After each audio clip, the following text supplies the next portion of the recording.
Kumusta mga ka-farmers? This is Chickboy Farming para sa ating mga alagang manok at baboy. At ito na ang ating kwintada mga ka-farmers sa ating unang batch. Ngayon lang tayo makapag-upload kasi busy tayo masyado.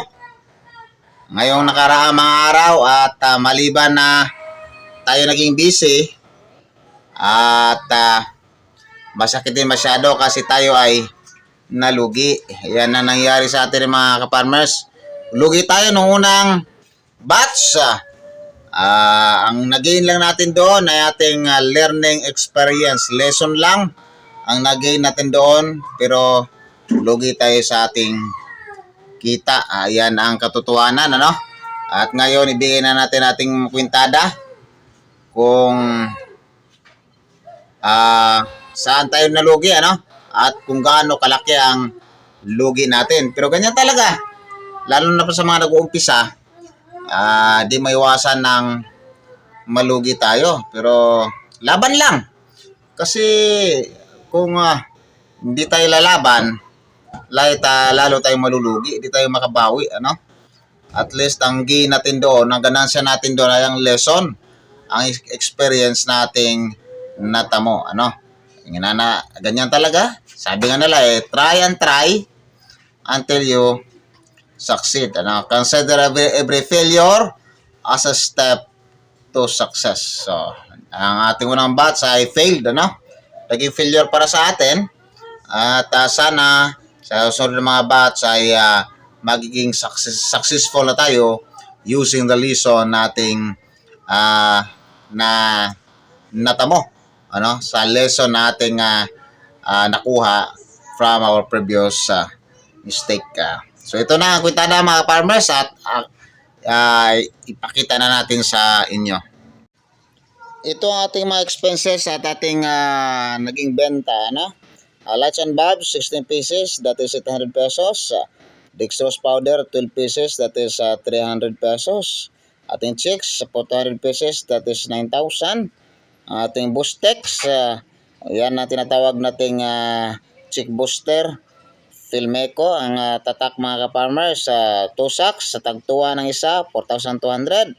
Ating Startex, 4 sacks na nagamit natin, tag 2,000 plus ang isa, that is for 8,060.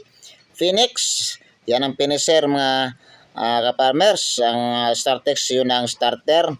So sa Phoenix, saka 4 sacks din tayo, for 7,500. Ang labor natin to guys sa pagkatay, that is 1,200.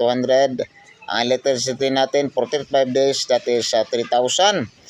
Ang total ay 34,060. Yan ang ating naging expenses. Ngunit income lang tayo ng 27,700.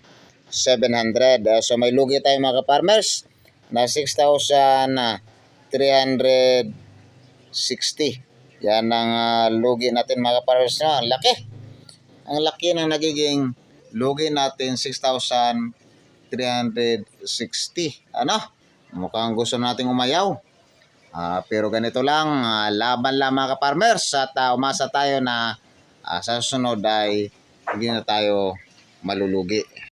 Ano nga ba ang dahilan natin pagkalugi mga ka-farmers? Maraming faktor na nagsama-sama kung bakit tayo nalugi. Ano? Maraming dahilan na pagkalugi natin at yan ating tinitingnan at ating inaalam.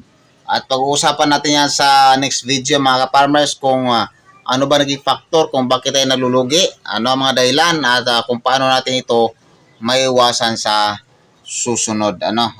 Isa-isahin natin yan pag-usapan sa sunod natin video kung bakit nga ba tayo nalugi ng ganito kalaki at may paraan ba upang ito hindi maulit at ating maiwasan. Ano? At kikita natin na tayo sa susunod. Titigil na ba tayo? Dahil nalugi tayo. Dapat na ba nating itigil? At nakita natin ay hindi dapat itigil mga ka-farmers kasi sayang ating mga pagod, ating nakuhang learnings kung titigil lang tayo. Ano? Ganyan talaga.